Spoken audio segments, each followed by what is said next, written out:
اللهم صل على سيدنا محمد وعلى آل سيدنا محمد.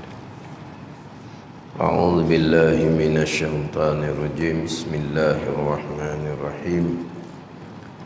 الحمد لله رب العالمين، والصلاة والسلام على سيد المرسلين وعلى آله وصحبه أجمعين.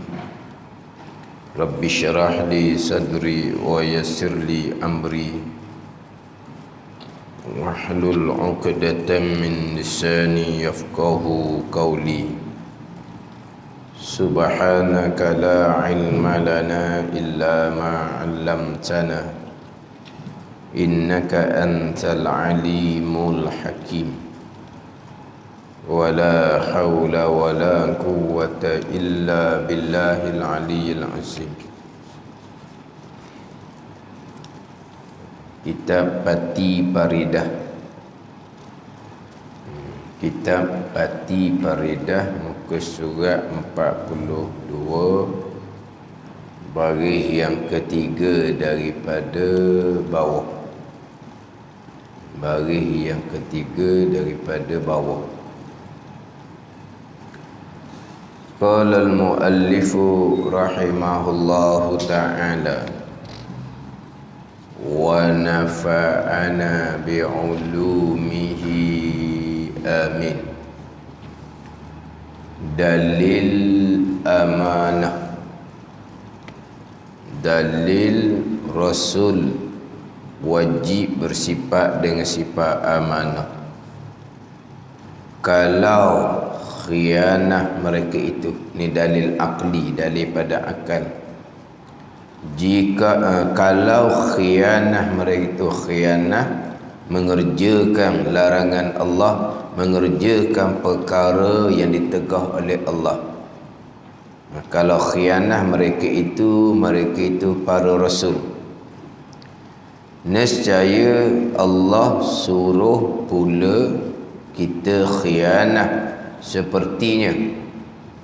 Kalau khianah mereka itu segala rasul, nescaya Allah suruh pula kita khianah sepertinya, seperti rasul.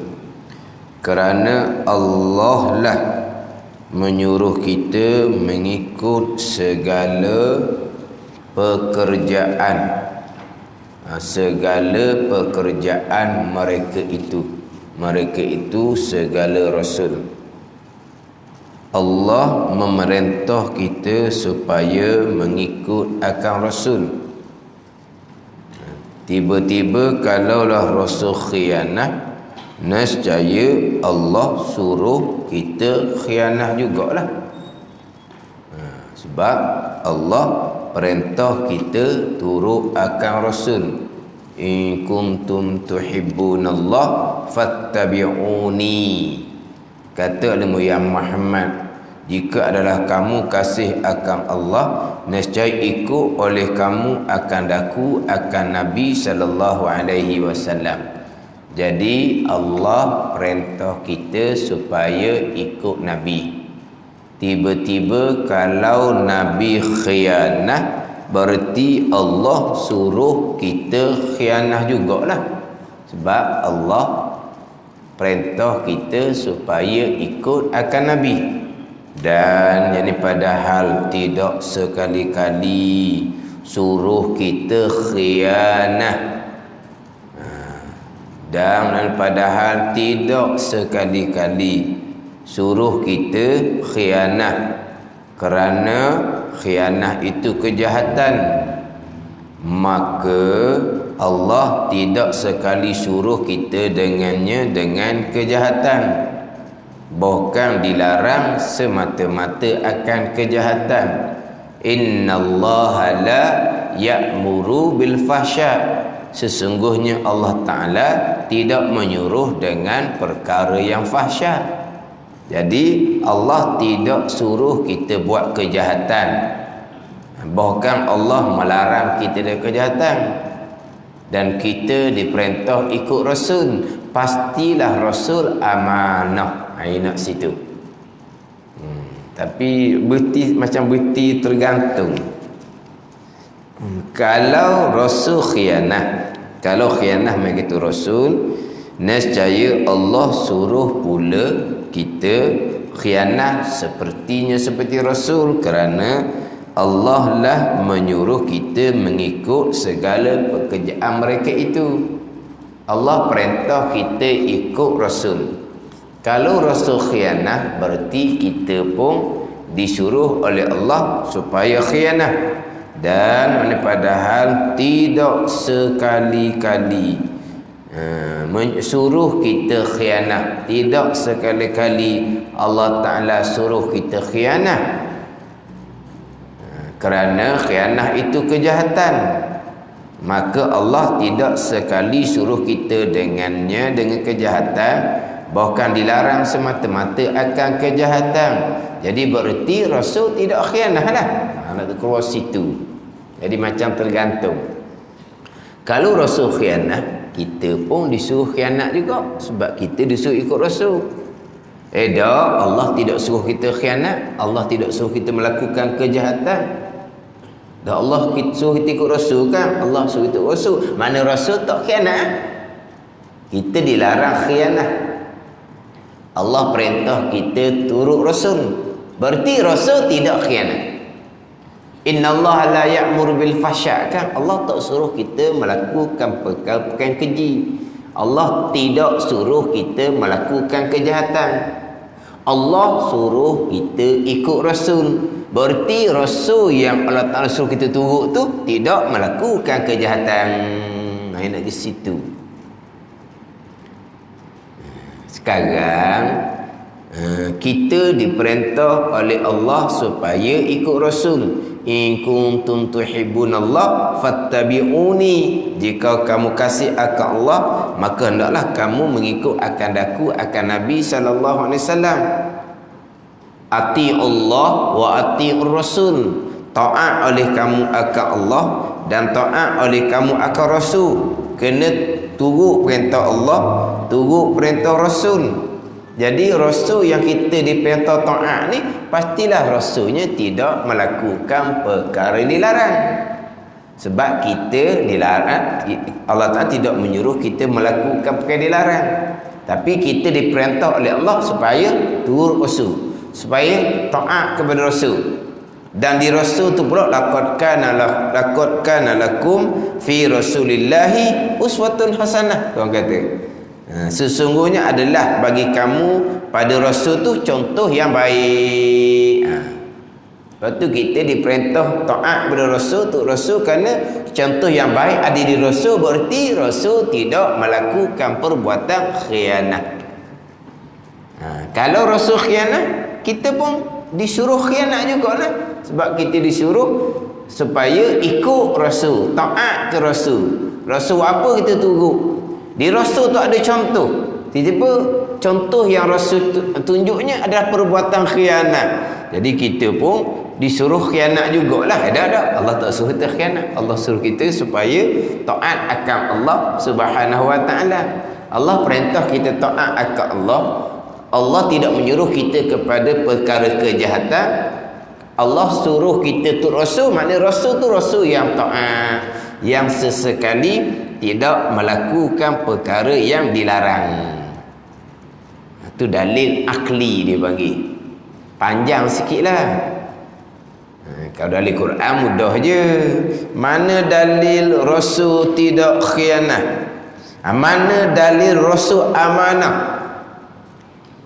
Mana dalil Rasul tidak khianah? Dalilnya laqad kana lakum fi Rasulillahi uswatun hasanah.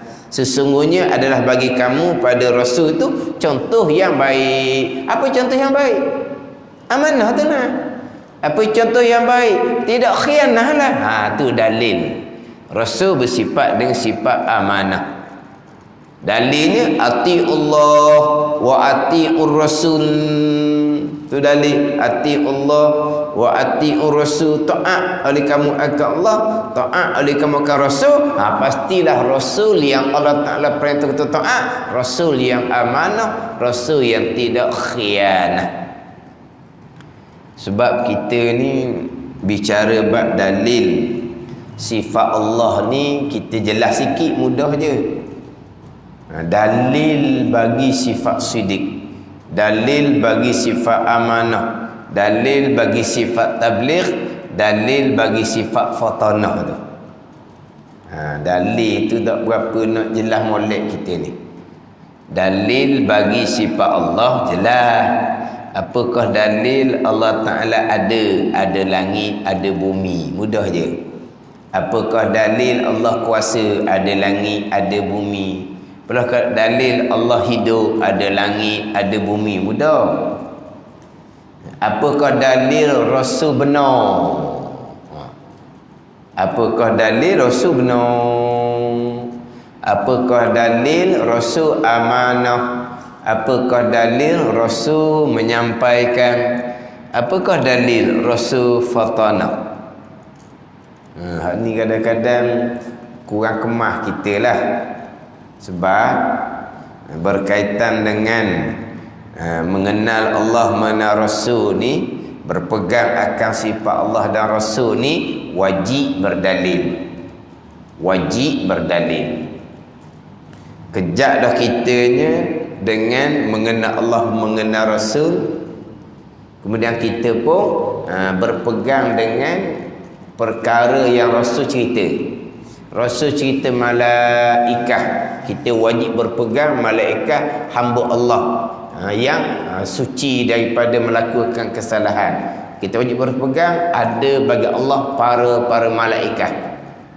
Apakah dalil ada bagi Allah para malaikat?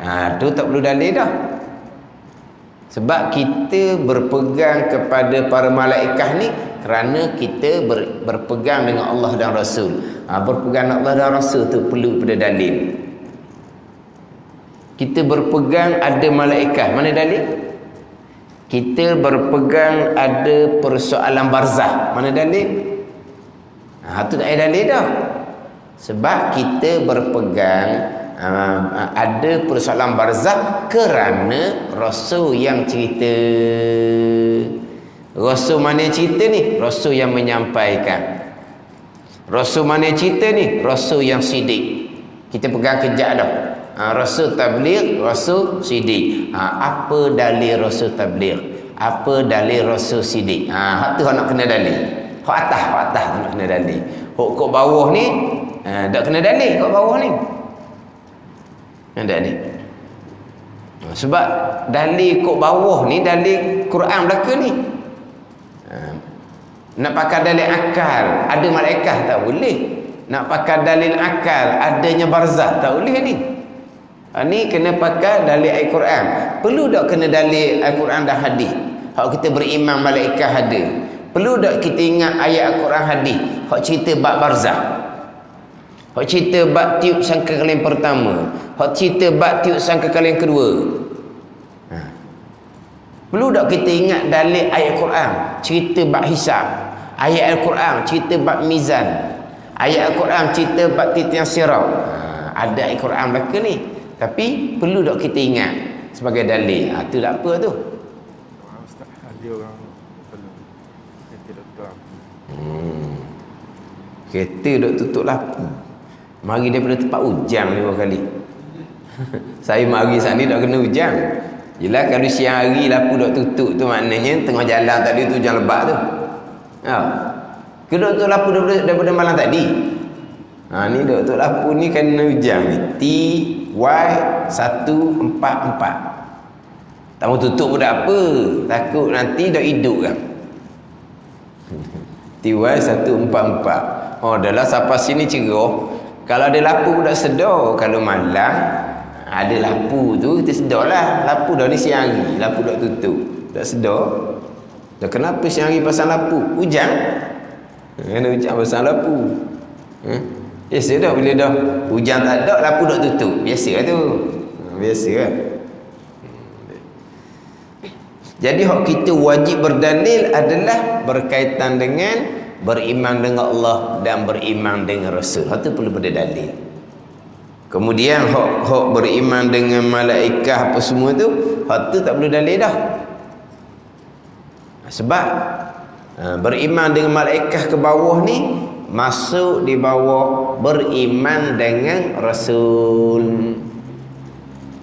Sebab itulah dia bicara bab iman, bab akidah ni, dia bicara pokok pangkalnya di akidah 50. Pokok pangkalnya di situ. Di akidah aqaidul iman yang 50 duduk situ. Aqaidul iman yang 50 ni beriman dengan Allah, beriman dengan Rasul, sifat Allah, sifat Rasul, sifat wajib, sifat mustahil, sifat harus Allah Rasul ni keluar 50. Itu asas dia. Kemudian sebab tu dalam kitab Pati Paridah nanti selesai bicara sifat Allah, sifat Rasul, dia akan cerita berkaitan dengan terhimpun 50 akidah. Terhimpun 50 akidah. Hak sifat Allahnya istighna iftikar. Kemudian pergi pada sifat Rasul. Di bawah sifat Rasul itulah bila kita beriman dengan Rasul, kita akan beriman dengan sekalian perkara yang dibawa datang oleh Rasul. Mana? Malaikat Rasul bawa datang. Kitab Rasul bawa datang. Qiyamah, barzah, akhirah Rasul bawa datang. Jadi waktu semua tu masuk di bawah beriman dengan Rasul. Jadi hak cabang kat bawah tu tak syarat berdalil. Hak umbi 50 aqaidul iman tu waktu wajib berdalil. Di umbi tu waktu wajib berdalil. Hak berkaitan dengan sifat Allah, sifat Rasul, yang mana kedua-dua ni terkandung di bawah dua kalimah syahadah. Dua kalimah syahadah itu bahagian Islam, bahagian lain. Kita bicara sifat Allah, sifat Rasul ni bahagian iman, bahagian lain. Sebab dua kalimah syahadah itu bahagian zahir, bahagian Islam. Tapi antara zahir dengan batin tak boleh nak cerai. Tapi antara zahir dengan batin, Islam zahir, hak batin, hak hatinya iman, dia tidak berlaziman. Tak boleh cerai dua tu. Antara hak zahir Islam dengan hak batin iman tak boleh cerai. Tapi tidak berlaziman. Orang Islam pada zahir tidak beriman pada batin, itu kita maklum sangat. Puak munafik, puak munafik i'tiqadi. Contoh Abdullah bin Ubay, Islamnya Islam lah mengucap dua kalimah syahadah. Bukan setakat mengucap dua kalimah syahadah, bersembahyang berjemaah di belakang Nabi SAW, Nabi Ubay ni. Tapi di dalamnya tidak beriman. Itu maknanya tidak berlaziman. Yang mana kita di awal kitab Pati Paridah tu sudah didatangkan takrifan Islam, takrifan iman, takrifan ihsan.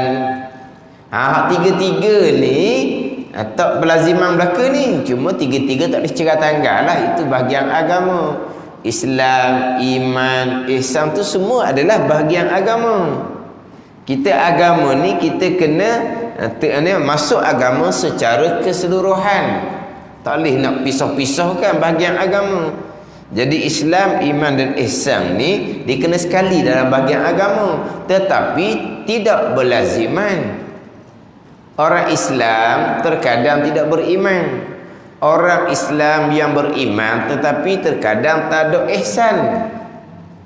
Ihsan ni pengabdian diri kepada Allah. Dia orang Islam, ibu bapa dia Islam. Hati dia beriman dengan keenam rukun iman. Tapi bahagian ihsan pengabdian dirinya tak ada. Hak Tuhan suruh tak dikerjakan. Hak Tuhan larang dia kerjakan. Itu tak ada ihsan dia panggil. Orang yang seumpama ni suruhan tidak dikerjakan, larangan dikerjakan, larangan dibuat, adakah batal Islam dan iman? Tidak. Dia tetap orang Islam yang beriman. Sebab kita ahli sunnah wal jamaah. Adapun kalau puak khawarij ni timbul pada masa Sayyidina Ali karramallahu wajhah. Puak khawarij ni di awal Islam lagi timbul puak khawarij ni. Puak khawarij ni hak tak semayang, tak puasa, batal Islam, batal iman. Hak berjudi, minum arak, batal Islam, batal iman. Ni khawarij. Bunyi gitu semangat dia lagi daripada kita ahli sunnah. Dak semayang, dak puasa, tak ada ihsan, Islam sah lagi, iman sah lagi, macam dak kuat je dah. Berjudi, minum arak, Islam sah lagi. Dia orang Islam lagi orang berjudi minum arak. Iman tak batal dengan berjudi minum arak. Jadi nampak situnya kuat dia daripada kita pula ni, puak Khawarij ni. Tapi puak Khawarij ni hak pada masa Sayyidina Ali karramallahu wajhah ni puak jahil.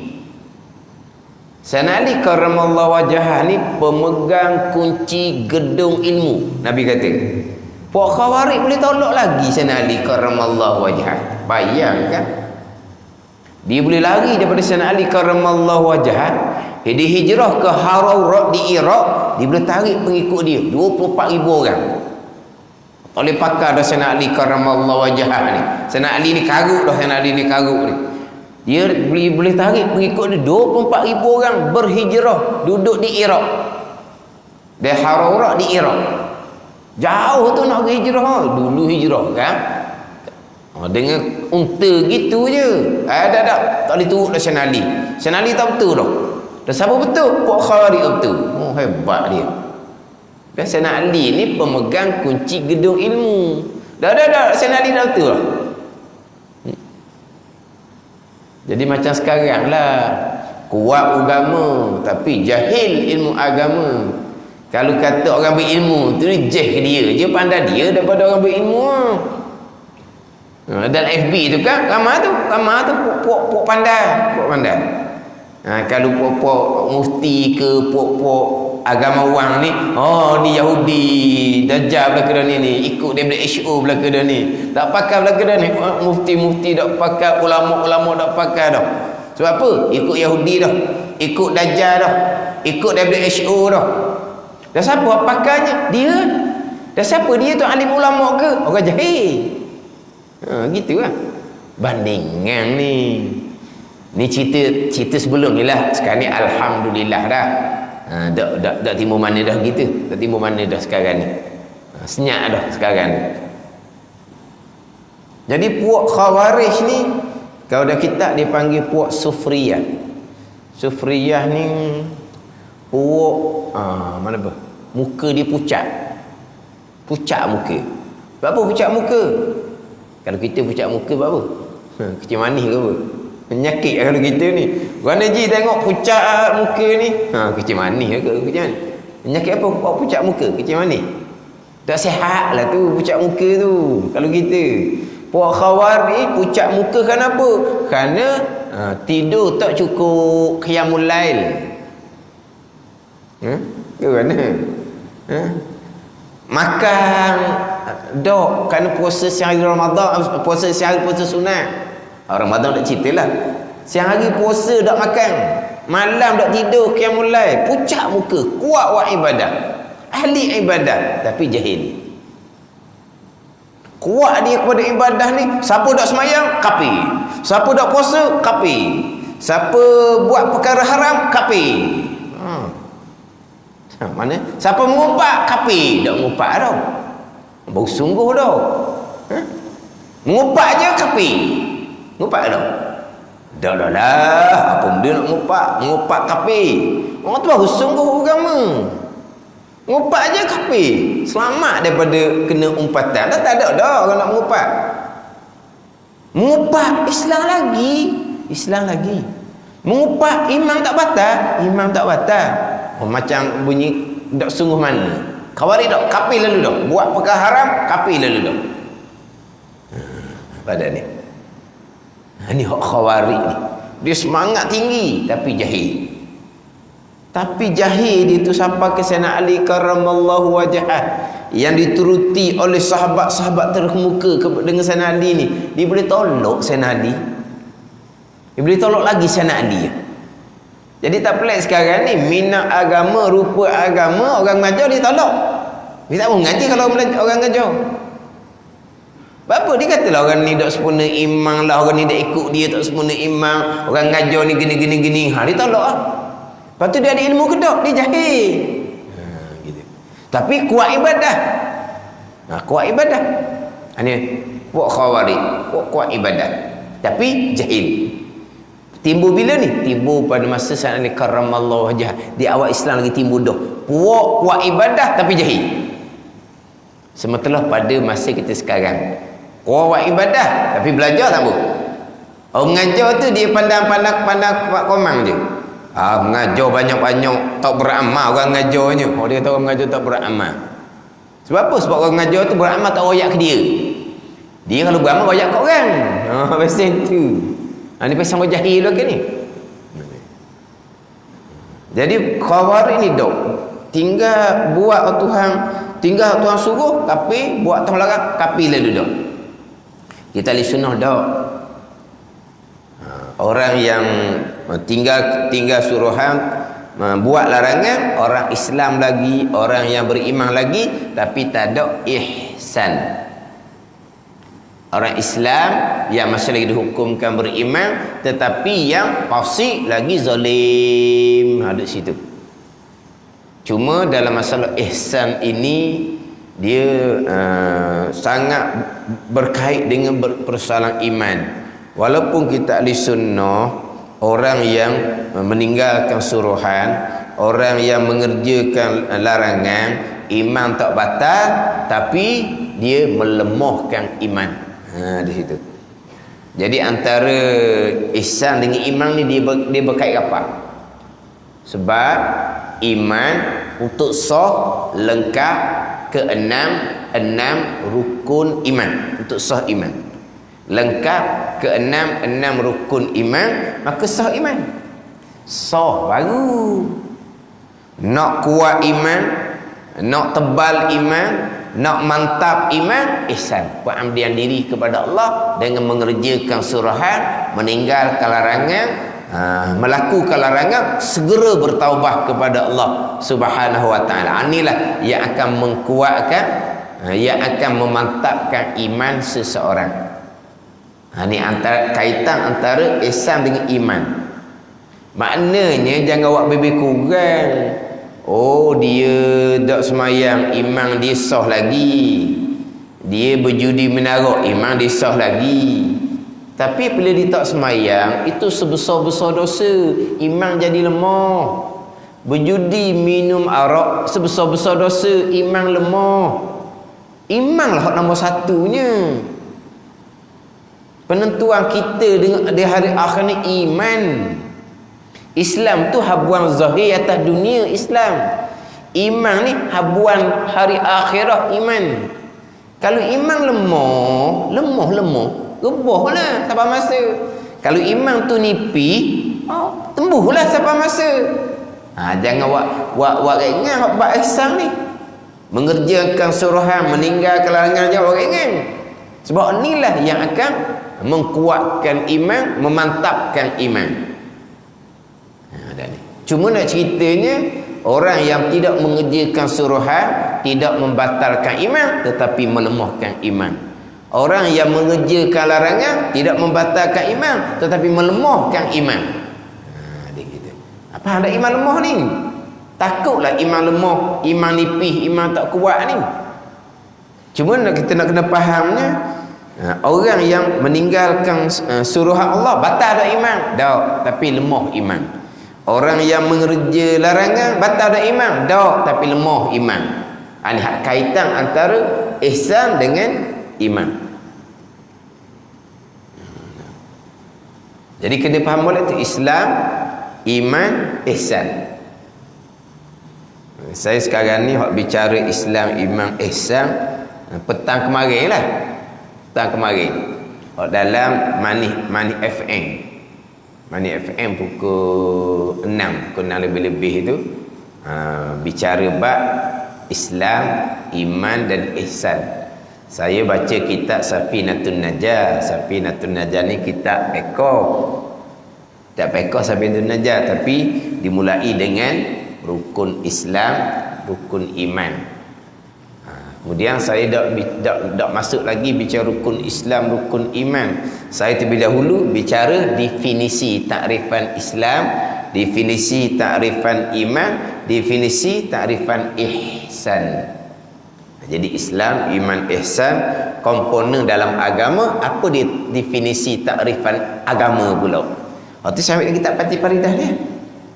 Bukan baca kitab Fatih Faridah, cuma ambil pengertian daripada dalam kitab Fatih Faridah. Apa dia dahulu takrifan agama? Apa dia komponen agama Islam, iman dan ihsan? Apa dia takrif Islam, iman dan ihsan? Apakah tanda orang yang beragama yang sebenar? Dan kitab Fatih Faridah kita dahulu. Tanda beragama sebenar, yang pertamanya beriktikad dengan iktikad ahli sunnah wal jamaah. Atau mula-mula sekali. Tanda beragama yang sebenar. Mengaku agama, mengaku belaka. Uniform agama bagus dah. Uniform agama. Tapi iktikad ahli sunnah jamaahnya macam mana? Itu tanda orang beragama sebenar hak nombor satu. Jadi orang beragama sebenar ni i'tikad kena betul, perintah Allah zahir dan batin kena kerjakan, larangan Allah zahir dan batin kena tinggalkan. Hak zahir itu fiqh, hak batin itu ilmu tasawuf. Jadi orang beragama sebenar untuk diri kita, dan kita nak bawa agama sebenar kepada anak bini kita. Kita kena ada ilmu agama yang sebenar. Kita nak bawa keluarga kita kepada jalan agama yang sebenar. Mana jalan agama yang sebenar? Hanya sembahyang, hanya berjemaah saja. Itu sebahagian daripada agama. Sembahyang ke berjemaah ke, kena balik pada ilmu. Berpanggil mengerjakan suruhan dengan ilmu, bukan dengan pasal buat adah, bukan. Jadi walaupun kita Safinatun sebab pekoh, tapi sebelum nak bicara pekoh ni, dia kena bicara bab iman dahulu. Sebab kita nak bicara pekoh, bicara wudu, bicara tayamum, bicara mandi wajib contohnya. Belum masuk bicara semayang pun semua. Syaratnya adalah orang Islam yang beriman untuk sah. Untuk sah wudu, untuk sah mandi wajib, orang Islam yang beriman. Jadi kita nak sah wudu mandi wajib ni bukan hanya ngaji fiqh. Kita kalau nak sah wudu, nak sah mandi wajib ngaji fiqh je. Yalah kena ngajilah fiqh tu. Untuk sah wudu, untuk sah mandi wajib. Tapi itu untuk rukun dia, syarat untuk sah. Kita biasanya ngaji wudu, ngaji mandi wajib, ngaji rukun je dah. Rukun wudu ada berapa, rukun mandi wajib ada berapa, syarat untuk sah wudu. Kita hanya mengaji syarat untuk sah semayang ni. Rukun semayang kita belajar, syarat untuk sah semayang kita belajar. Syarat untuk semayang suci daripada hadas kecil, hadas besar. Syarat untuk sah semayang suci daripada najis. Syarat untuk sah semayang menghadap kiblah. Kita belajar tu. Syarat untuk sah wudu, syarat untuk sah mandi wajib, dia ada syarat juga. Syarat yang pertama untuk sah wudu, syarat yang pertama untuk sah mandi wajib, untuk sah semayang, yang pertamanya adalah orang Islam yang beriman. Itu walaupun kita Safinatun Najah dalam Mani FM tu tak fiqh, tapi bicara bab Islam dan iman terlebih dahulu. Situ saya pergi pada takrifan ni biar kita faham molek. Islam, iman, ihsan. Apa beza Islam dengan iman? Apa beza Islam dengan ihsan? Ini dalam kitab Fatih Faridah kita dahulu. Dalam kitab Fatih Faridah. Jadi Islam zahir, iman percaya hati, ihsan pelaksanaan. Orang yang tidak laksana tetap orang Islam. Orang tidak laksana, orang tak semayang, orang tak puasa, itulah tak laksana perintah tu. Orang berjudi, orang minum arak, tidak laksana larangan supaya ditinggalkan lah tu. Batal tak Islam? Tak. Anda kena faham pula. Kalau tidak laksana batal Islam, khawarij. Khawarij lah dia. Anda kena faham situ. Sebab ada orang bila tak laksana maka tidak terima, maka tolak engkar hukum Allah. Tak terima, tolak engkar hukum Allah tu kafir, itu bukan orang Islam. Dah dia tak laksana bukan berarti dia tolak. Dia terima hukum agama. Orang tak semayang, dia tolak kewajipan semayang. Tak, dia terima kewajipan semayang, tapi dia tak semayang. Berdosa besar dianya. Orang yang tidak laksana perintah puasa, berarti ditolak hukum kewajipan puasa? Tidak. Orang yang tidak laksana kewajipan tutup aurah, orang perempuan contohnya, adakah orang perempuan ni tolak kewajipan tutup aurah? Tidak. Lepas tu biasa sebab misalnya, biasa sebab misal, orang perempuan, suami nak berkahwin, nak kahwin lebih. Nak kahwin lebih. Itu perkara yang tidak dilarang dalam agama. Dia nak laksana akan syariat agama. Lepas tu, orang perempuan setuju ke tak pelaksanaan tu? Tak setuju. Lawan lagi. Nak kira mana? Adakah orang perempuan ni ingkar hukum poligami? Tak ada orang berani ingkar, itu hukum Allah. Tapi nak laksana? Laksana bab lain pula. Kena faham lah. Kena faham. Orang yang tidak laksana, bahkan terkadang tak setuju pelaksanaan, bahkan terkadang lawan pelaksanaan, berarti dia ingkar hukum agama, dia tolak hukum agama. Dah tolak hukum agama, habislah Islamnya. Poligami hukum yang tidak sesuai, poligami hukum yang menzalimi perempuan, poligami hukum yang menganiayai perempuan, itu batal agama Islam gitu. Tapi pelaksanaannya macam mana? Isytihar perang dunia kedua ke? Kedua tak? Ketiga dah. Ketiga. Kedua tu lepas dah. Peranglah jawapan dia. Kamu tu tolak apa tu? Tolak hukum Allah? Tidak tolak hukum Allah. Tak setuju pelaksanaan. Kenapa? Begian alasan. Dia bagi alasan sebab tak setuju pelaksanaan. Tiba-tiba alasan suami untuk berkahwin lebih tu alasan yang kukuh, syarat yang cukup. Pada ni alasan yang kukuh, syarat yang cukup. Yang terkadang apa hukum kepada suami berpoligami? Hukum suami berpoligami sama dengan hukum kita nak berkahwin. Kita berkahwin seorang tu kan, kahwin dua orang ke sama je hukum dia. Kalau kita tidak berkahwin, kita berkemampuan, kalau tidak berkahwin menjerumuskan kita dalam maksiat, wajib kita berkahwin. Sekarang ni bukan kahwin pertama. Kalau tidak berkahwin, dia mampu, dia berkemampuan sangat. Kalau tak berkahwin menyebabkan dia terjerumus dalam maksiat. Kalau dia berkemampuan tapi tak kahwin pun dia selamat, tak apa. Tak wajib berkahwin. Sunnah Nabi, sunat berkahwin. Tapi kalau dia berkemampuan tidak berkahwin, menjerumuskan di dalam maksiat, wajib dia berkahwin. Sama ada kahwin satu, kahwin dua, sama je. Ada ni. Itu bab pelaksanaan. Itu beza tu bab. Kena beza Islam, iman, ihsan tu. Sesalah tu. Tapi fahamlah maknanya tak ada orang yang tolak hukum agama Allah. Tapi pelaksanaan kenapa tak setuju? Begian-begian dia punya alasan. Alasan betul, alasan salah tu bicara lain. Tapi adakah tolak hukum agama? Itu bahagian Islam, tak boleh tolak, kena terima. Tapi Islamnya dua kalimah syahadah. Itu hak zahir. Hak batinnya pergi kepada beriman dengan Allah, beriman dengan Rasul. Ni hak 50 aqaidul iman ni. 50 aqaidul iman. Yang mana asasnya dua kalimah syahadah. Islam asasnya beriman dengan Allah dan Rasul, iman, pergi pada 50 akidah. Hak ni perlu berdalil. Hak beriman dengan Allah, beriman dengan Rasul, beriman dengan sifat-sifat Allah dan Rasul, hak ni wajib berdalil. 50 aqaidul iman ni wajib berdalil. Kita berpegang dengan aqaidul iman yang 50 tanpa berdalil, iman kita tu khilaf ulama. Pandangan muktamad, iman sah tapi berdosa kerana tidak berdalil. Pandangan kedua, iman tu tidak sah kalau tidak berdalil, itu pandangan dhaif. Jadi 50 aqaidul iman ni wajib berdalil, termasuk sifat Rasul. Berdalil sifat Allah mudah, dalil sifat Rasul ni. Hak dalil sifat Rasul. Apakah dalil Rasul benar? Dahulunya Allah kurniakan mukjizat.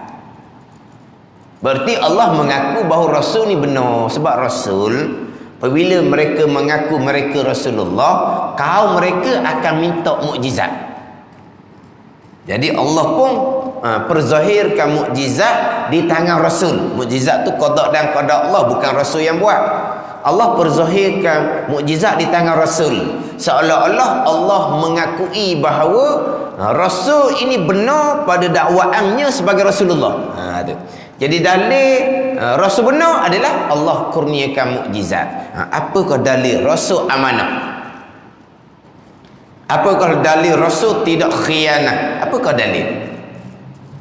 Dalilnya kerana Allah perintah kita ikut Rasul. Pasti Rasul tu benar.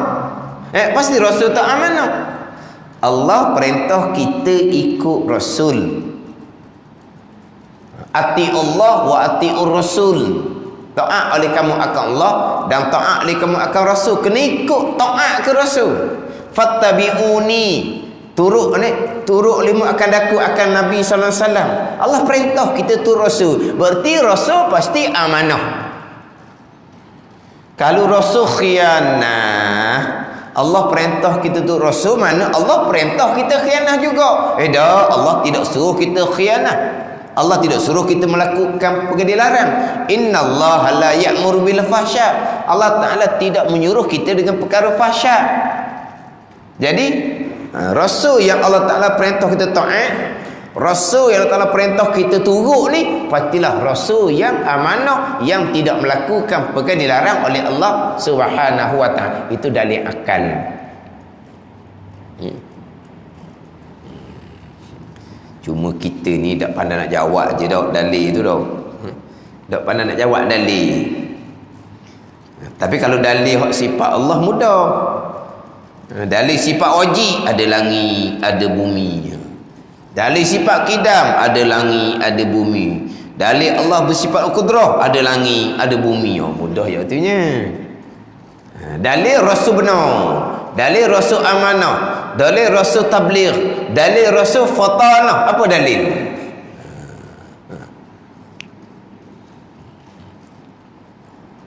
Hak 50 aqaidul iman termasuk sifat Rasul ni wajib berdalil. Bukan hanya berpegang Rasul benar, tidak dusta. Berpegang Rasul amanah, tidak khianat. Dalil? Dalil. Kita setakat berpegang je Rasul benar. Kita setakat berpegang je Rasul amanah. Dalilnya? Di dalil-dalil ni bahasa Arab, bahasa kita gak tandaan dia, pengecaman dia. Ni dalam kitab Jawi ni dia dalil diterjemah dengan pengecaman. Pengecaman. Faham tak pengecaman? Nak cam satu-satu benda, ada tandaan dia. Maknanya benda tu tak kenal dah. Tak kenal. Contoh ginilah, pengecaman ni biasanya mayat lah dah. Mayat hok jumpa lambat tu lah, pengecaman tu. Tapi mayat hok baru pun pengecaman juga dah. Tengok betul tak mayat keluarga, gitulah. Dia kadang-kadang pengecaman cang mayat tu mayat seseorang pakaian dia. Tu. Tuangnya lama dah, tuangnya sudah tak nampak molek dah. Jadi macam mana boleh cam mayat ni mayat seseorang? Pengecaman dia di baju pakaian ke, ada apa-apa yang di dia tu. Jadi pengecaman bahawa mayat ni mayat seseorang. Ada dalil, ada bukti dia. Ada ni. Ada panggil pengecaman tu dalil. Macam ginilah. Kita tak nampak api, tapi kita nampak asap naik. Tu menjadi dalil pengecaman bahawa ada orang bakar situ. Kita tak nampak api sebab kita duduk jauh. Tapi apabila naik asap tu, tu jadi dalil bahawa tempat tu ada orang bakar. Kita tak jumpa dengan harimau di dalam kebun tu, tapi tengok tapak kaki harimau. Kita boleh katalah di kebun kita ada harimau. Kamu kata di kebun kamu ada harimau, nak ripuk lah ni. Kamu tengok tak harimau? dak tengok. Dah kamu kata ada. Ada pengecaman dia, dalil dia. Mana apa? Duh, tapak kaki tu ada. Ada tapak, adalah tuang. Gitu dia panggil dalil. Dan kita Jawi dia kata pengecaman. Jadi dalil Rasul benar. Apa dalil? Tuhan kurniakan mukjizat. Dalil Rasul amanah, tidak khianat. Dalilnya Allah perintah kita taat ke Rasul, turut Rasul. Pastilah Rasul amanah. Pastilah Rasul yang tidak khianat. Kalau Rasul yang Allah Ta'ala perintah kita taat, kalau Rasul yang Allah perintah kita turut, tiba Rasul ni khianat, jadi kita pun boleh khianat juga. Tak boleh, mana boleh khianat. Kita dilarang khianat. Kita dilarang khianat tu kita disuruh turut siapa? Turut Rasul. Rasul tidak khianat. Itu je dalil akal.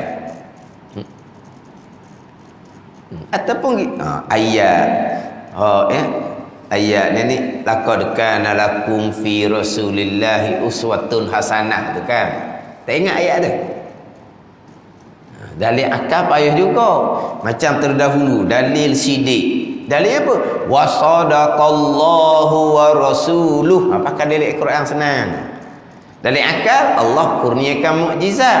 Dalil nakli, dalil ayat Al-Quran, wa sadaqallahu wa rasuluh, dan telah benar oleh Allah dan telah benar oleh Rasulullah utusan Allah. Itu dalil ayat Al-Quran.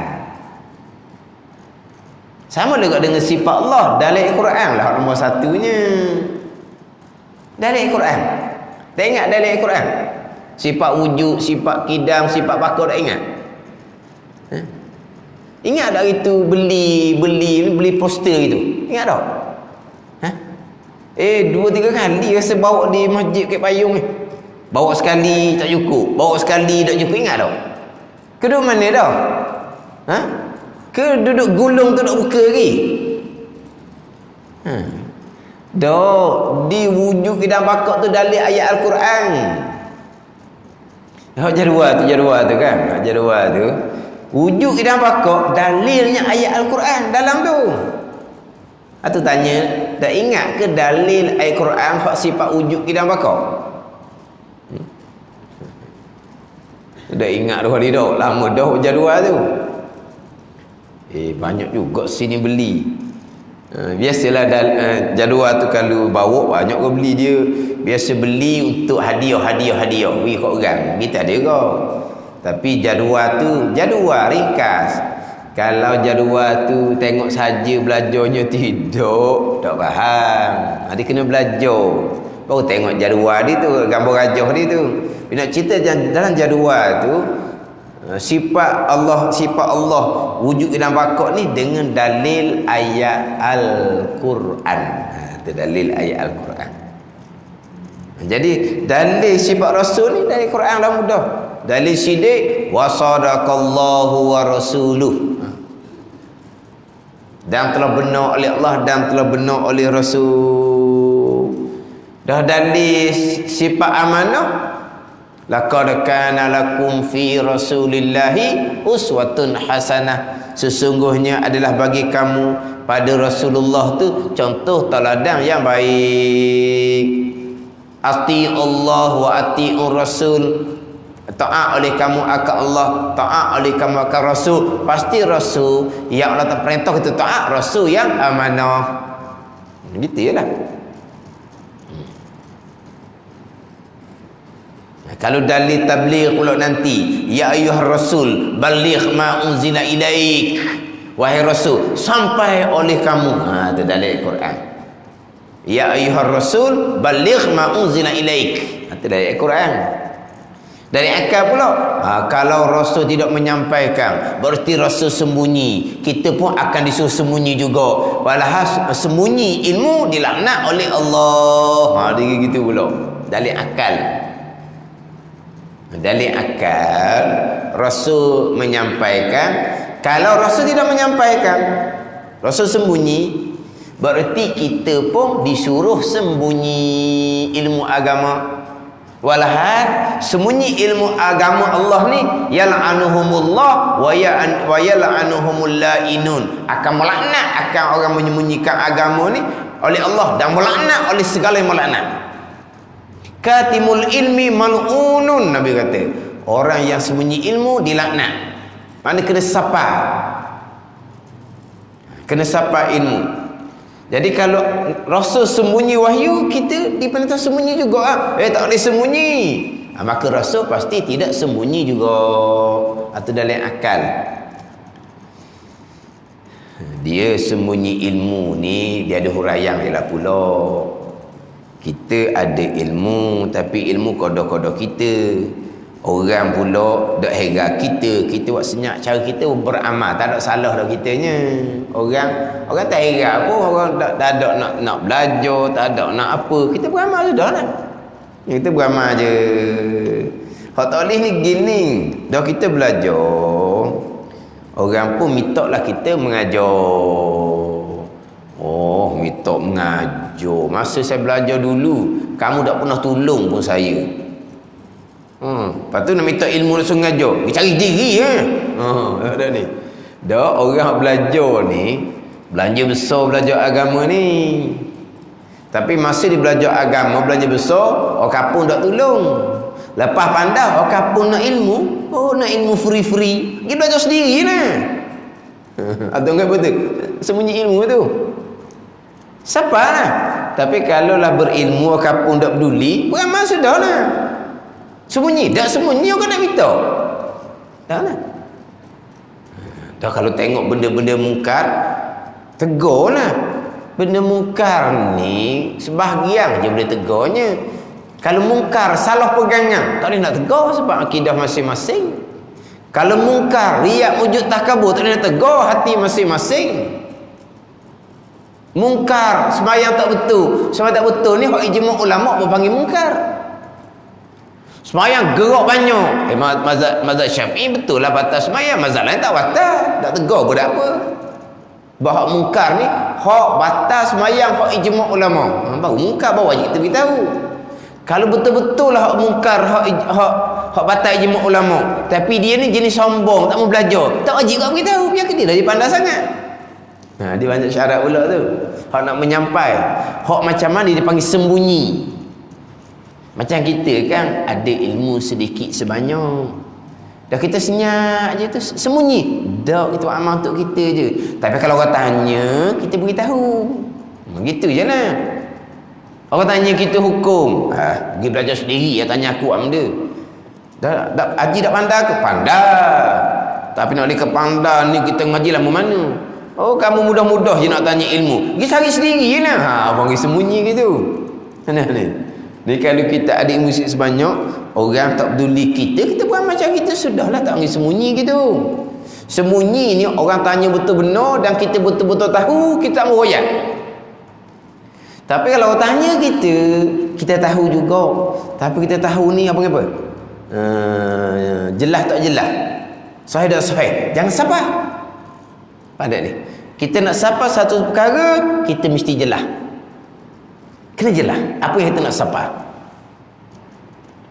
Mana kita kena berilmu. Berilmu ni yang kena jelas. Hukum ni macam mana? Ini pandangan ulama hukum ni. Biar kita kena pasti. Jangan saya rasa. Jangan duduk gitu. Jangan. Minta maaf. Saya tak pandai. Dah tak ada nampak sikit habuk masalah. Nampak juga masalah yang awak tanya ni. Tapi saya ni panggil apa? Cerak tak cerak? Saya nak guna tadi dah perkataan cerak, tapi sebesarlah nak keluar perkataan cerak. Orang tak faham pun. Mana masalah ni saya tahu juga, tapi cerak tak cerak? Sahih tak sahih? Tu tak boleh nak beritahu tu. Kalau kita kata setakat saya tahu begini, tapi awak kena tanya orang yang lebih pandai lah. Jangan duk pakai mana saya ni pun tak cerak molek ni, tak sahih mana. Tapi setakat saat saya belajar, kalau mazhab Syafi'i ke, beginilah hukum dia. Tapi kalau nak sahih molek, awak kita tanya orang ngajar lah kata. Tak apa. Jangan kita cerak tak cerak, jelas tak jelas, sahih tak sahih, kita beri selalu dah. Jangan gitu. Jadi hok kata sembunyi ilmu di anak tu hok macam mana? Kena faham kat situ. Itu saya sentuh hok dalil akal Rasul bersifat dengan tabligh. Ni dalil akal Rasul bersifat dengan sifat amanah. Dalilnya kalau Rasul khianat, pasti kita pun disuruh khianat juga, kerana kita disuruh mengikut akan Rasul. Kita disuruh khianat ni, ni dok sama sekali lah. Kalau gitu kok pasti Rasul yang kita diperintah taat, pasti Rasul yang kita diperintah supaya turut, Rasul yang amanah, yang sesekali tidak melakukan perkara yang khianat, perkara ditegah oleh Allah Subhanahu wa taala. Itu dalil akal. Jadi hal 50 aqaidul iman wajib bersertakan dengan dalil, dengan tandaan pengecaman bagi tiap-tiap satu sifat daripada 50 aqaidul iman berkait dengan sifat Allah dan berkait dengan sifat Rasul. Ketiga, tabligh, erti tabligh menyampai Rasul, menyampai oleh Rasul akan sekalian perkara yang disuruh menyampai pada sekalian makhluk. Wallahu a'lam.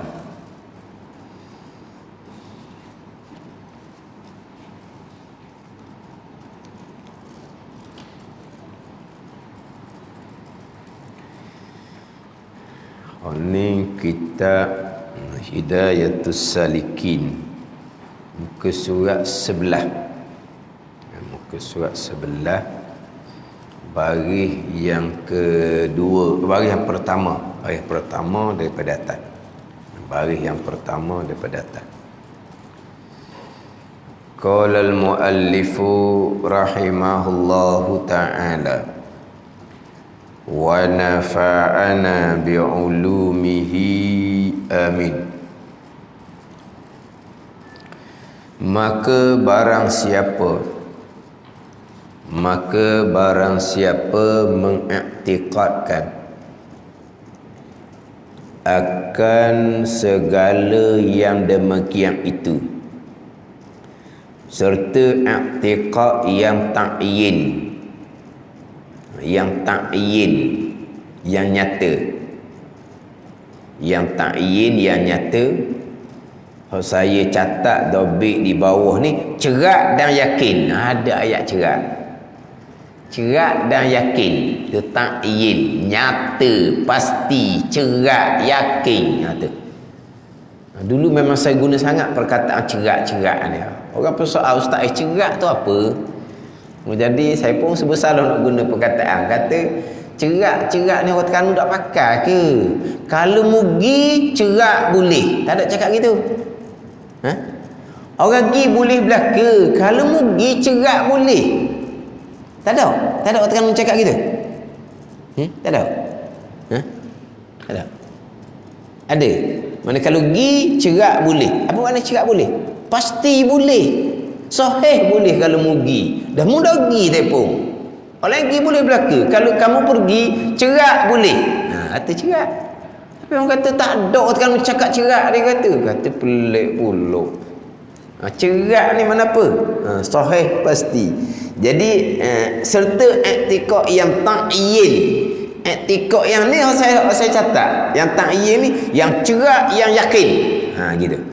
Maka adalah mereka itu daripada ahlil haqqi, iaitu i'tiqad ahli sunnah wal jamaah, dan lepaslah ia daripada kaum yang sesat dan kaum yang bid'ah.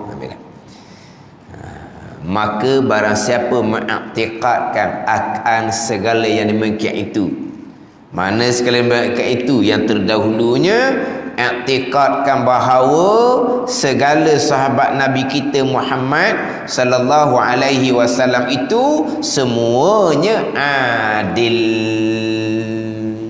Semuanya adil. Kalau kita nak ambil hak terakhir lah. Kalau kita nak ambil hak terakhir tu. Tapi kalau nak ambil daripada hak awal laginya, maka barang siapa mengiktikadkan akan segala yang demikian itu bermula daripada musa 8 tu. Bermula daripada pembicaraan perkara yang wajib atas orang yang baligh lagi berakal mengetahui. Kalau nak ambil daripada awal, sebab sekarang ni penutup dah ni. Penutup al-babul awal fi bayanil aqidah. Bab yang pertama pada menyatakan akidah. Penutup dah. Masuk di bawah tu al-babus sani fi ta'ati zahirah. Bab yang kedua pada menyatakan ketaatan zahir pekak. Jadi kalaulah akan sekali mereka itu nak ambil dari awal pun boleh juga. Ataupun nak ambil terakhir. Terakhirnya wajib kita i'tiqadkan bahawasanya segala sahabat Nabi kita Muhammad SAW itu semuanya adil. Kalau ambil situ pun boleh. Nak ambil daripada awal pun boleh. Ambil dari awal. Bicara berkaitan dengan sifat Allah, bicara berkaitan dengan sifat Rasul, kemudian bicara pula berkaitan dengan Nabi ni, Nabi Muhammad ni Nabi yang ummi daripada puak Quraisy yang dilahirkan di Mekah, yang dikuburkan di Madinah. Lepas tu wajib percaya dengan sekalian perkara yang dikhabarkan oleh Nabi. Di antaranya khabar cerita kemudian dia mati, soal munkar nakir. Tu dalam bicara kita dahulu. Bicara pula berkaitan dengan yang ini, percaya kepada mizan, percaya kepada sirat, percaya kepada hisab, percaya pada telaga haud. Ni hak semua sekali ni, hak semua sekali. Hak di bawah pembicaraan bab akidah. Maknanya barang siapa mengiktikadkan akan sekali ni bukan itu.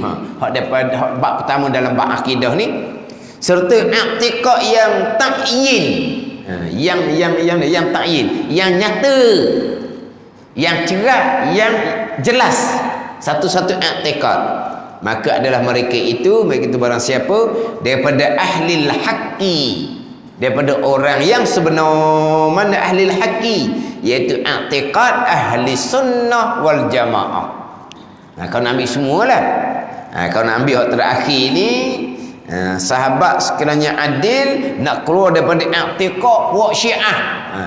Ni puak batil, puak yang bid'ah. Yang mana puak Syiah ni, sahabat yang mereka terima hanyalah Sayyidina Ali karramallahu wajhah. Hak khulafa' Rasyidin yang 3 sebelum tu habis mereka tolak. Sebab pengkat mereka laknatkan, mereka kafirkan. Hak paling ringan di kalangan Syiah ni, Sayyidina Bakar, Sayyidina Umar, Sayyidina Utsman radhiyallahu anhumnya, mereka tidak kata apa. Mereka tidak laknatkan, mereka tidak kafirkan, tetapi tetap Sayyidina Ali hak nombor 1. Di kita je. Kalau kita kan, hak kitanya yang terafdal Sayyidina Bakar radhiyallahu anhu. Nombor 2 Sayyidina Umar, nombor 3 Sayyidina Utsman, nombor 4 Sayyidina Ali karramallahu wajhah. Lepas tu turun pula kepada 6 lagi sahabat yang mencukupkan bilangan sahabat 10 orang yang wajib syurga tu. Ada ni. Mana kitanya yang terafdal Sayyidina Bakar. Ini akidah Ahlussunnah wal Jamaah. Sayyidina Umar, Sayyidina Utsman, Sayyidina Ali. Puak Syiah yang paling mana? Yang paling ringan lah. Mereka terima Sayyidina Bakar, Sayyidina Umar, Sayyidina Utsman sebagai sahabat Nabi yang terkemuka. Tetapi tetap Sayyidina Ali duduk nombor atas. Gitu je. Ni hak paling ringan ni. Ni hak paling ringan. Berat kok mereka laknat lah. Mereka kafirkan, mereka laknat. Ada ni. Bukan kata Sayyidina Bakar, bukan anak Sayyidina Bakar, Aisyah radhiyallahu anha. Bukan kata Sayyidina Umar, anak Sayyidina Umar, ni Hafsah. Hafsah dah dengan Sayyidina Umar. Betul tak? Hafsah kan tak? Ada ingat dah. Isteri Nabi sallallahu alaihi wasallam. Tak ada ke dalam kitab kita ni isteri Nabi? Tak ada dalam kitab ni dah. Yang kitab kitanya hanya datangkan tak ada. Anak Nabi pun tak ada dalam kitab ni. Tak datangkan. Anak Sayyidina Umar pun mereka laknatkan. Ada puak Syiah. Syiah yang ialah di Syiah ni banyak puak lah. Siapa tahap kapi itu kapi lah. Malaikat Jibril salah beri wahyu. Sepatut beri Sayyidina Ali karramallahu wajhah. Salah beri kepada Nabi sallallahu alaihi wasallam. Ni hak kapi lah ni. Tapi kita ahli sunnahnya beriktikad sahabat adil belaka, yang terafdal Sayyidina Abu Bakar radhiyallahu anhu. Ni hak kita iktikad ahli sunnah wal jamaah. Tapi kalau nak ambil daripada awal pun boleh jugalah, sebab kita ni penutup dah ni.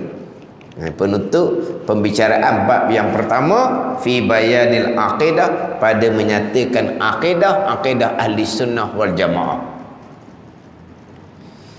Kitab Hidayatus Salikin ni, kitab Hidayatus Salikin ni, kalaulah biasa jadual, kalau letak nama kitab di tepi itu dia akan letak nama kitab tasawuf. Dia kan kitab kan, ada kitab tauhid, ada kitab fiqh, ada kitab tasawuf, ada kitab tafsir, ada kitab hadis, ada kitab sirah. Dia ada nama mata pelajaran. Gitu dah. Jadi kitab Hidayatus Salikin ni dia letak kitab tasawuf. Walahal dalam kitab Hidayatus Salikin ni tasawufnya masuk di bab yang ketiga, yang keempat, yang kelima. Masuk bab tasawuf. Sebab kita panjang ni nanti fiqh ni panjang bicara. Dia akan bicara bab semayang, bab berjemaah, bicara bab puasa. Ni dalam kitab kita ni.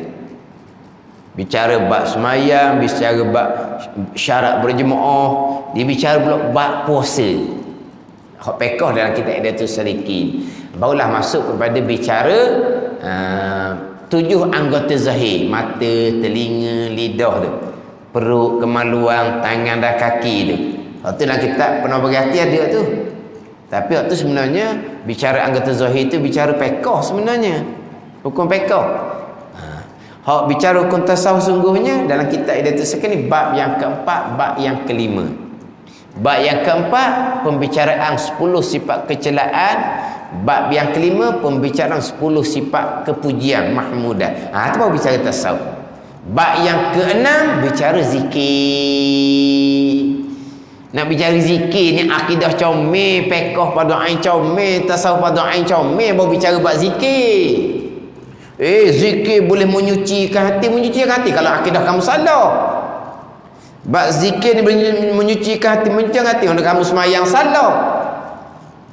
Zikir boleh menyucikan hati kerana kamu tak kenal pun riak wujud takaburnya apa. Ini hak, kalau hak zikir dengan syariah lah. Zikir tanpa syariah tu ilmu akidah ke, ilmu fiqh ke, ilmu tasawuf ain, nak mengenal sifat-sifat kecelaan, mereka tak peduli tu. Mereka gomor ke zikir lalu dah. Siapa ke Tuhan? Siapa ke Tuhan? Dakwaan. Ada mari jumpa Ustaz, saya ni rasa-rasa siapa ke Tuhan dah.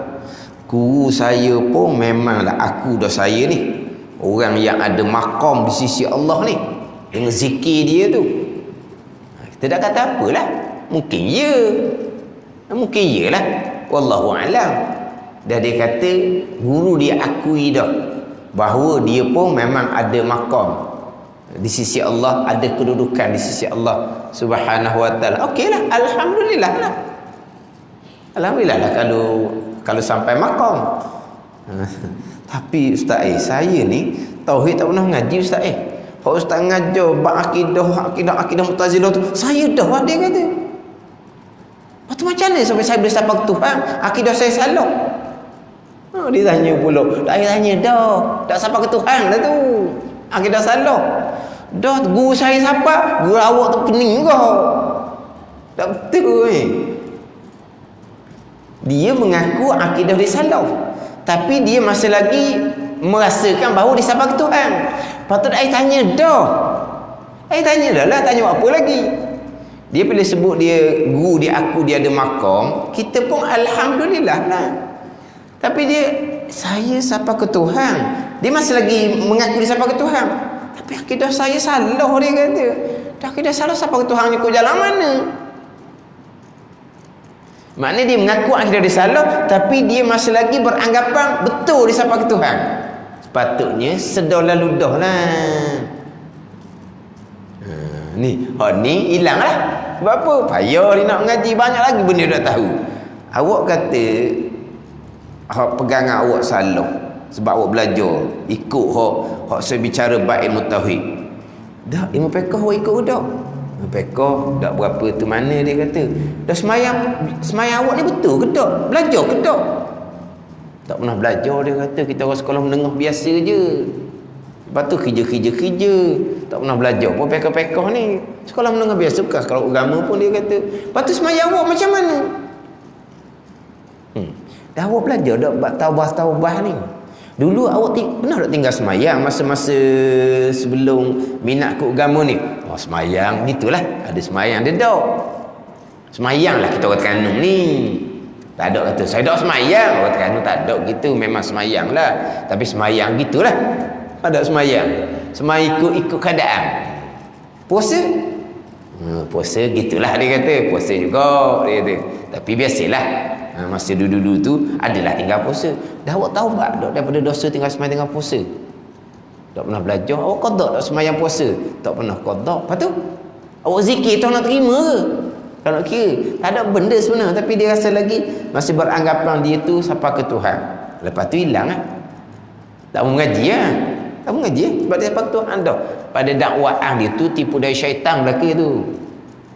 Tapi kalau ada orang yang betul benar, dia kata memang saya undur balik mengaji semula. Hak selama ni tu tak betul belaka, dia kata saya dakwa guru saya kata tu tak betul belaka. Belajar mula.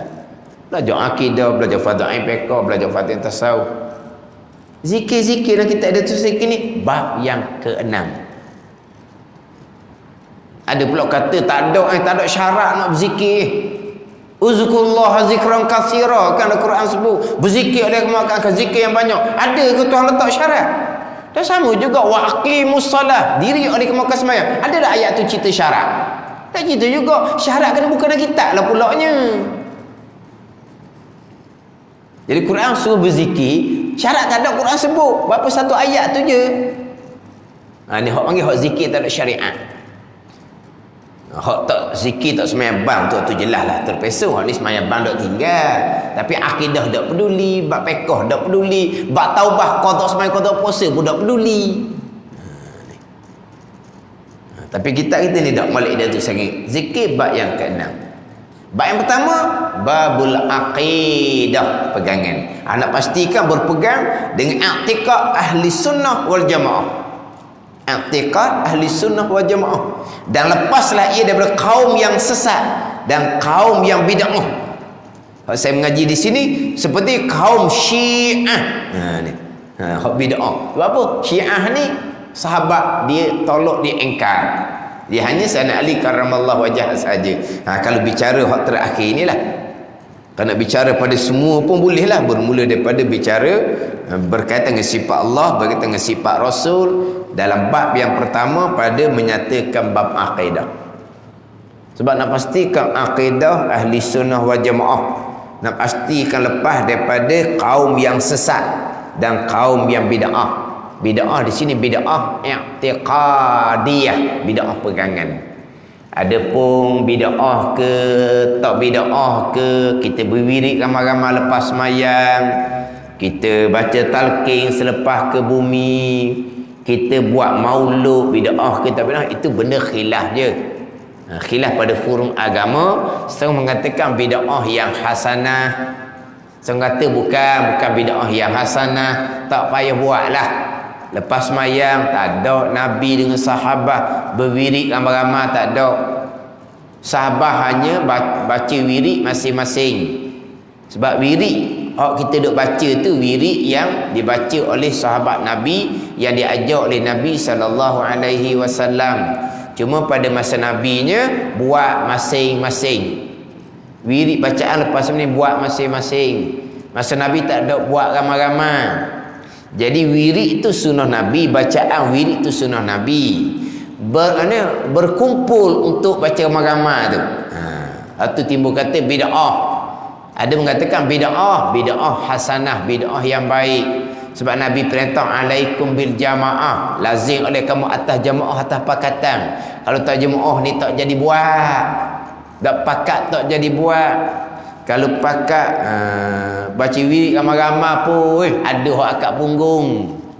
Hak akad punggung ada hal tu tak apalah, urusan masing-masing. Hak akad punggung hak tak ada hal, hak jenis malah. Ada ni. Ada biasa itu. Bayangkan kalau tidak berwirid, masing-masing buat, tak buatlah. Saya pernah mengaji satu pondok yang mana tak ada, lepas semayang tak ada, tunggu dak wirid lepas semayang, tunggu dak wirid. Sudah semayang, angkat tangan, Allahumma antas salam wa minkas salam wa ilaika ya'udus salam fahayyina rabbana bisalam wa adkhilnal jannata daras salam. Lepas wa sallallahu ala sayyidina Muhammad wa ala alihi wa sahbihi wa sallam walhamdulillahi rabbil alamin. Muka pakat bangun belaka. Hak belajar tu hak kau-kau tu. Hak semangat belaka dah tu. Dak wirid seorang habuk pun lepas daripada tu tak ada, tak jadi buat. Jadi sudah salam, angkat tangan Allahumma antas salam lalu dah. Lepas tu wirid sendiri nah. Sebab Nabi tidak berwirid bersama dengan sahabat, tapi Nabi ajarlah bacaan-bacaan lepas semayang tu. Tapi Nabi tak buat ramai-ramai. Bila cerita tak buatnya. Kalau tak pakat buat. Saya berpindah pada pondok lain pula kemudian. Pondok tu pula pondok je wirid panjang. Wirid panjang. Wirid panjang 5 waktu wirid panjang. Kita wirid panjang ni subuh je. Dah wirid panjang 5 waktu sama je wirid. Mana 5 waktu semayang tu la ilaha illallah wahdahu la syarikalah 10 kali belaka. 5 semayang. Bukan subuh dengan maghrib je 10 kali tak. 5 semayang 10 kali. Mana Rasul baca siap, syahidallah pun baca siap. Lepas tu baca kulillahumma malikal mulk, baca kul huwallah, al-falaq, an-nas, baca Fatihah, lepas tu tasbih, tahmid, takbir, beres 5 waktu. Jadi saya ni mari daripada pondok hak tak ada wirid. Gi jumpa pondok hak wirid panjang, panah punggung. Mula-mula tu panahlah punggung. Paling kanan, paling kiri tak ada seorang bangun. Kalau ada bangun, nak bangun. Nak bangun dah sebab kita dah biasa berwirid. Dah biasa berwirid. Pergi pondok yang kedua, wirid yang panjang. Memang mula-mula panah punggung. Pindah ke pondok terakhir, pondok Baba Najmuddin Kerandang, pertengahan. Subuh panjang, maghrib panjang, zuhur, asar, isyak tu tak panjang. Lepas istighfar 3 kali, baca Allahumma antas salam, baca Fatihah, baca kursi, kemudian subhanallah, alhamdulillah, Allah akbar 100 kali.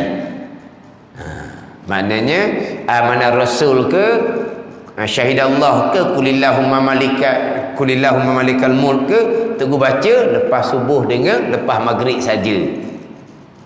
Hak la ilaha illallah wahdahu la syarikalah 10 kali tu lepas subuh, lepas maghrib sahaja. Lepas zuhur, lepas asar, lepas isyak tu tak ada baca tu. Jadi pendek sikitlah, pertengahan. Gitu. Mana saya daripada hak tak ada wirid pun saya mengaji. Hak kata bid'ah wirid pun saya mengaji. Bukan wirid tu bid'ah, jangan salah faham. Bacaan-bacaan tu semua datang daripada Nabi SAW. Bid'ahnya apa? Hak Nabi tak buatnya apa? Buat ramai-ramai. Dia kalau buat ramai-ramai ni, Nabi tak buat, terawih pun Nabi dah buat ramai-ramai.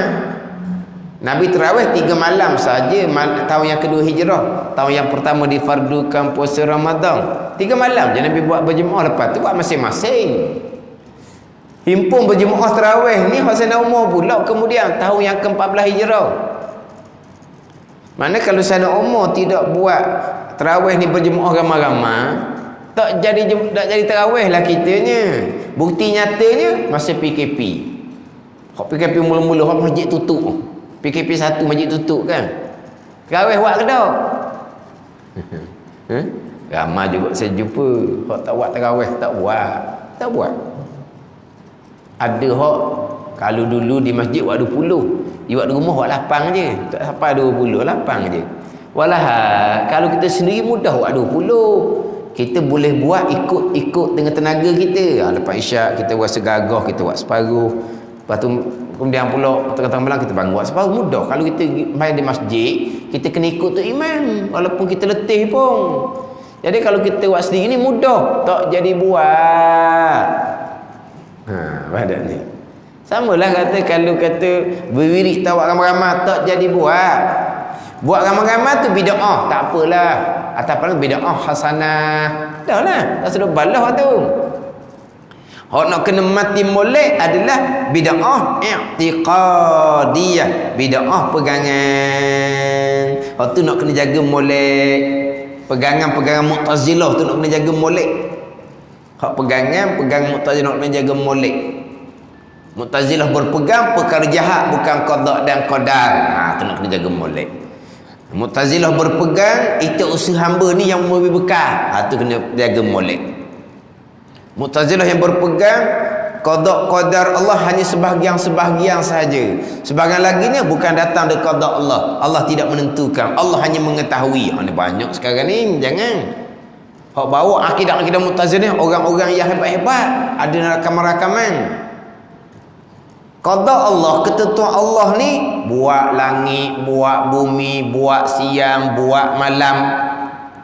Lahir jadikan manusia di waktu bila, di mana, ibu mana, bangsa apa, jantina lelaki atau perempuan, itu qada Allah Subhanahu wa taala. Allah menentukan pada azal. Selepas itu tidak ada ketentuan Allah. Allah hanya mengetahui. Seseorang memilih dan melakukan sebebas-bebasnya, tidak ada qada Allah Subhanahu wa taala. Allah hanya mengetahui. Allah tidak menentukan, Allah tidak menetapkan, Allah tidak memutuskan, tidak ada. Perkara baik, perkara jahat ke, tidak ada ketentuan daripada Allah. Tidak ada ketetapan keputusan daripada Allah. Allah hanya mengetahui seseorang akan memilih dan melakukan perkara baik, seseorang akan memilih dan melakukan perkara jahat. Allah hanya mengetahui. Allah tidak menentukan. Allah tidak menetapkan. Allah, hamba tu melakukan sendiri. Berhasil perbuatan hamba dengan keizinan Allah. Dengan keizinan Allah. Memilih melakukan bukan ketentuan Allah. Hamba diberi kebebasan sebebas-bebasnya. Berhasil perkara yang dilakukan oleh hamba, berhasil jadi dengan izin Allah. Dengan izin Allah ni kena faham pula izin Allah maksudnya apa. Kita ahli sunnah dengan izin Allah, dengan qada-qada Allah, dengan izin Allah, dengan kudrah iradah Allah. Hak golongan terpesun dengan izin Allah, Allah mengizinkan seseorang hamba melakukan sendiri. Berlaku perkara tu Allah mengizinkan, Allah membenarkan, Allah membiarkan, bukan Allah yang buat. Ni bukan ahli sunnah. Jadi semua akidah Mu'tazilah belaka ni, akidah bid'ah belaka ni. Kita ni cakap dengan izin Allah, tu comel lah. Biiznillah, dengan izin Allah. Apa makna dengan izin Allah? Biqada'illah wa qadarih, dengan qada' qadar. Ada orang dengan izin Allah ni, Allah mengizinkan, contohnya obat menyembuhkan dengan khasiat yang Allah letak di obat. Gitu pula kata. Obat dia ada khasiat dia ada kandungan dia lah. Obat ke pemakanan ke, dia punya kandungan dia. Kandungan tu bagi mana? Allah yang jadikan. Sampai masa Allah mengizinkan kandungan dalam obat menyembuhkan penyakit. Yang menyembuh ni Allah ke kandungan tu? Kandungan yang Allah letak di obat yang menyembuhkan. Atau akidah Mu'tazilah yang khilaf, ada kafir ataupun akidah yang bid'ah.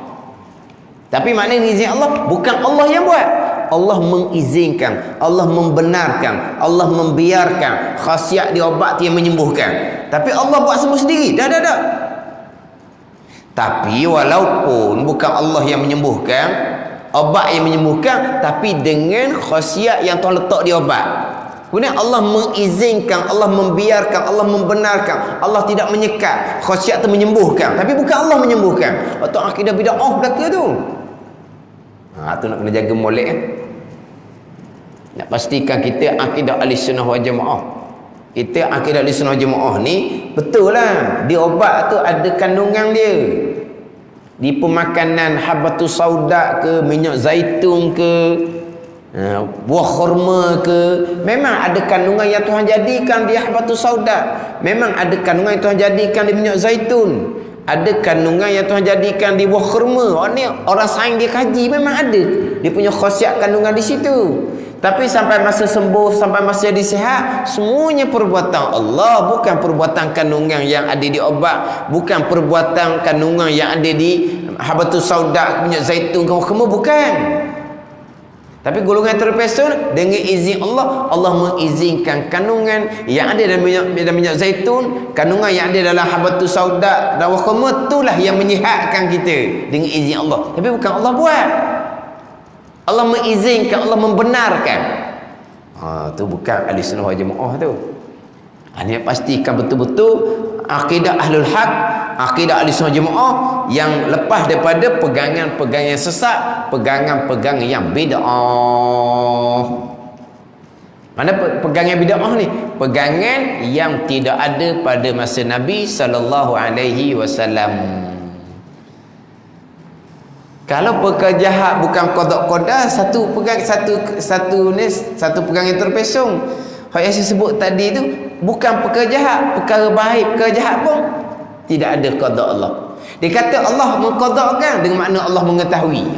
Bukan dengan makna Allah menentu, menetap iradah, bukan. Mana golongan terpesong ni qada Allah juga, tapi qada dengan makna Allah mengetahui. Ia bersitu je. Kita qada dengan mana Allah menentu, Allah menetap iradah yang muafaqah dengan ilmu. Itu ahli sunnah wal jemaah. Makna qada ni ketentuan Allah, ketetapan Allah yang bersifat dengan iradah yang muafaqah dengan sifat ilmu. Hak golongan terpesong ni Allah mengqadakan dengan mana Allah mengetahui jua, Allah tidak menetap, Allah tidak memutus. Kita diberi kebebasan sebebas-bebasnya. Kita tak, semua yang berlaku tu adalah datang dari qada Allah Subhanahu wa taala. Kita diberi kebebasan sebebas-bebas hanya pada zahir sahaja. Pada zahir kita ni memilih melakukan. Kita ni bebas memilih, bebas melakukan ataupun terikat-terikat. Tak, kita bebas. Ke kita ditolak-tolak, kita ditarik-tarik? Memilih melakukan ni kita ditolak-tolak, ditarik-tarik ke? Memanglah kita memilih, kita melakukan sebebas-bebasnya. Tapi apa yang kita pilih, yang kita lakukan, walaupun zahirnya daripada kita sebebas-bebasnya, itulah qada dan qada Allah Subhanahu wa taala. Mana bukan kata pilihan kita terikat, pilihan kita itulah qada dan qadar Allah Subhanahu wa taala. Tu situ je. Maknanya kita bebas memilih hanya pada zahir sahaja. Pada zahir sahaja. Mukhtaran zahira, majburan batina. Itu dalam kitab tauhid. Mana kita memilih pada zahir, majburan batina, hakikinya kita terikat dengan qada dan qadar Allah Subhanahu wa taala. Terikat dengan iradah kehendak Allah. Golongan terpesong ni tidak terikat. Qada Allah dengan makna Allah hanya mengetahui. Seseorang memilih dan melakukan perkara baik, seseorang memilih dan melakukan perkara Allah hanya mengetahui. Ini memang golongan yang terpesong. Hak perkara jahat sahaja bukan datang dari qada Allah pun terpesong dah. Ini perkara baik, perkara jahat tidak datang dari qada Allah. Ini lagi berat ni.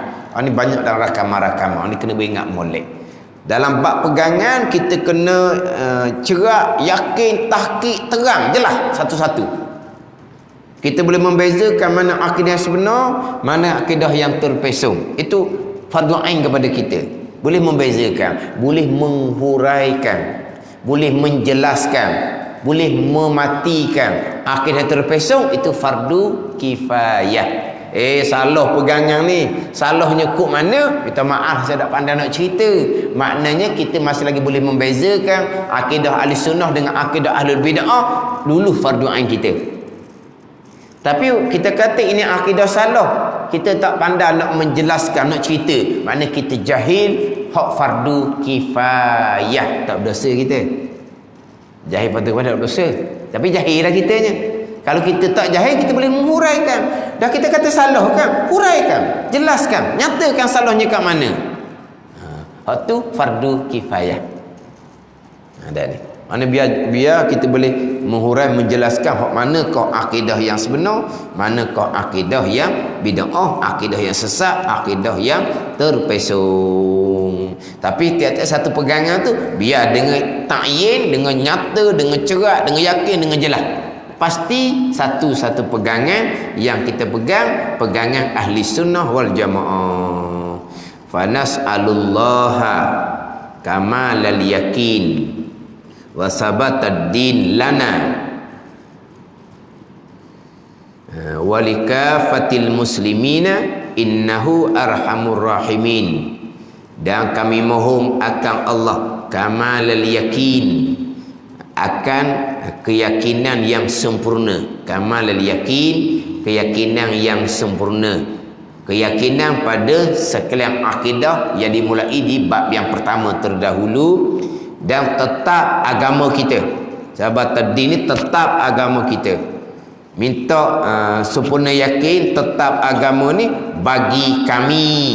Kami di sini Syekh Abdul Samad Al-Falimbani, walikafatil muslimin, dan bagi sekalian orang Islam.